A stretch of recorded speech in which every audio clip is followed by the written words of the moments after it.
தேவனுக்கே மகிமை உண்டாவதாக.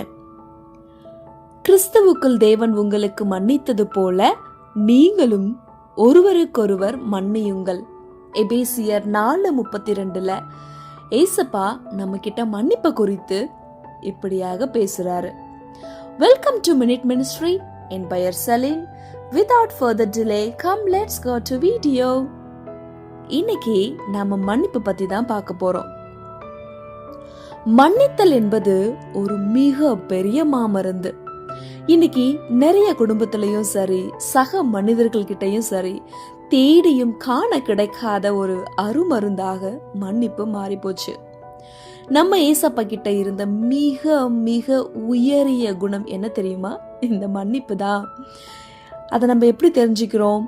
அந்த சிலுவையில லாஸ்ட் மினிட்ல உயிர் போறதுக்கு முன்னாடி கூட ஏசப்பா சொல்றாரு, பிதாவே இவர்களுக்கு மன்னியும், தாங்கள் செய்கிறது இன்னதென்று அறியாதிருக்கிறார்களே.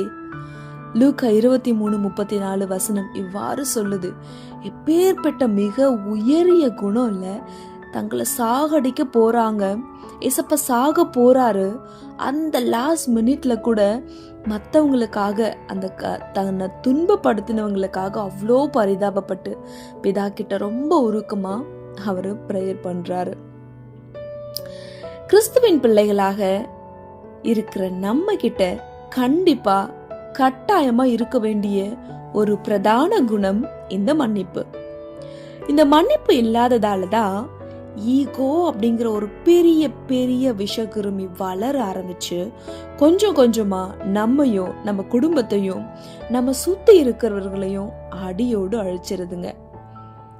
நாம் எப்படிப்பட்டவர்கள்னு நமக்கு தெரியும் இல்லையா? நாம் எப்படிப்பட்டவர்கள்னு கண்டிப்பா நமக்கு தெரியும்.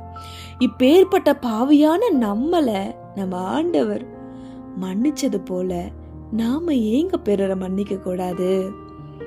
இந்த ஈகோ இருக்கால, இந்த ஈகோ அது என்ன சொல்லுவான் தெரியுமா? அவன், நான் ஏன் இறங்கி போகணும்?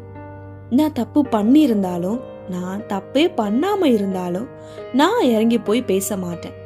அவங்க தானே சண்டை போட்டாங்க, அவங்களே வந்து பேசட்டும், நான் அப்புறமா பேசுறேன் அப்படின்னு ரொம்ப வீம்பு பிடிச்சிட்டு நிற்கும். இந்த ஈகோ இருக்கிறதுனாலதான் இன்னைக்கும் அநேக குடும்பங்கள்ல, ஸ்பெஷலா கிறிஸ்தவ குடும்பங்கள்ல விரிசல்கள், குடும்ப உறவுக்குள்ள விரிசல்கள், டிவோர்ஸ், ஒரு சமாதானம் இல்லாத ஒரு வாழ்க்கையாக வாழ்ந்துகிட்டு இருக்காங்க. மனுஷர் உங்களுக்கு எப்படி செய்ய வேண்டும் என்று நீங்கள் விரும்புகிறீர்களோ அப்படியே நீங்களும் அவர்களுக்கு செய்யுங்கள். லூக்கா 6:31-33 வரைக்கும் இந்த வசனம் சொல்லுது. இவ்வாறு நம்ம எப்படி மற்றவங்க கிட்ட இருந்து நம்ம என்ன மாதிரியான ஒரு பாசிட்டிவ் ரியாக்ஷன்ஸ் எதிர்பார்க்கிறோமோ அதே தான் நம்மளும் மற்றவங்களுக்கு செய்யணும் அப்படின்னு சொல்றாங்க. அதையே நம்ம வெயிட் பண்ணிட்டு மற்றவங்க நமக்கு ஆப்போசிட்ல இருக்கவங்க செய்யற வரைக்கும் நம்ம ஏன் வெயிட் பண்ணணும்? நம்மளே ஃபர்ஸ்ட் ஆரம்பிப்போமே. ஒரு நல்ல ஆரம்பத்துக்கு நம்ம ஒரு ஃபர்ஸ்ட் பர்சனா, ஒரு இனிஷியேட் பண்ற பர்சனா இருப்போமே. அப்பதானே நம்ம ஏசப்பா பிள்ளைங்களா இருக்க முடியும்.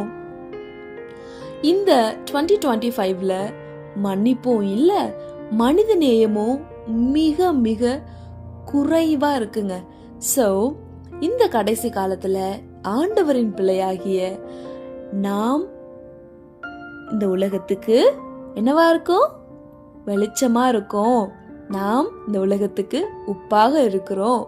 நாம் இந்த உலகத்துக்கு நல்ல கனிகளை கொடுக்கக்கூடிய பிள்ளைகளாக இருக்கோம். ஓகேவா my dear friends and family? உருக்கமான இரக்கத்தையும் தயவையும் மனத்தாழ்மையையும் சாந்தத்தையும் நீடிய பொறுமையையும் தரித்து கொண்டு ஒருவரை ஒருவர் தாங்கிட கிறிஸ்து உங்களுக்கு மன்னித்தது போல ஒருவருக்கொருவர் மன்னியுங்கள்.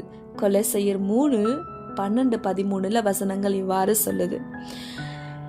அன்பார்ந்தவர்களே, நீங்க உங்க குடும்பத்தோட சேர்ந்து கிறிஸ்துவுக்குள்ளாக மன்னிச்சு ஒருவரை ஒருவர் அன்பினால தாங்கி வாழ, கிறிஸ்துவுக்குள்ளாக வளர நான் உங்களுக்காக பிரார்த்தனை செய்கிறேன்.